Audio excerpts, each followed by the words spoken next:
Now, with UNC Chapel Hill at the center of this case, the WRL data trackers examined its enrollment numbers. In the 1980s, when colleges and other institutions began to wrestle with affirmative action, 89% of UNC's student body was white. By 2021, that was down to 61%, with Asian, Black, and Hispanic students combined to fill another 30%. WRL's investigative data journalist Ali Ingersoll looked into the numbers for other local universities as well. Ali, how did they compare? Well, Deborah, under affirmative action, Duke, UNC, and NC State all saw their campuses diversifying, the data shows. The percentage of their white student body has declined over the past 40 years, as you can see here.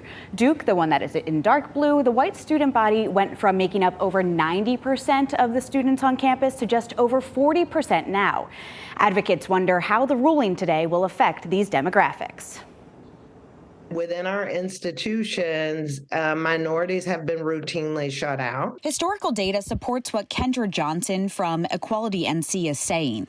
I gathered student enrollment stats for UNC, Duke, and NC State starting in 1980 because it follows a precedent-setting ruling, the Bakke decision, when diversity became a nationwide justification for affirmative action.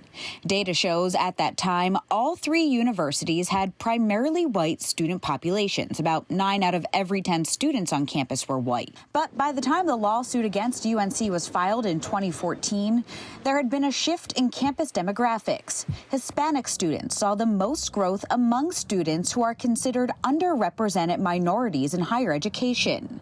In the years since that lawsuit was filed, admissions have leveled off for students who are underrepresented minorities, so those who are Hispanic, Black, American Indian, or two or more races.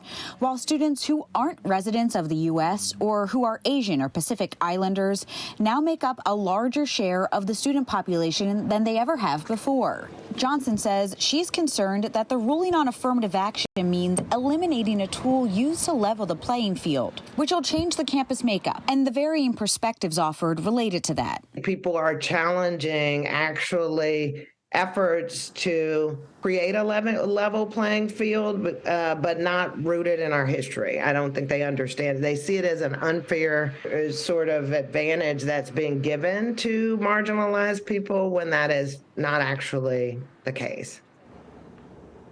The case ruled on today was filed by a group that argued Asian Americans were discriminated against by preference being given to underrepresented minorities in higher education. Data shows at UNC, Asian students made up less than 1% of the student body in 1980, now making up over 11%, Deborah. Ali Ingersoll, thank you.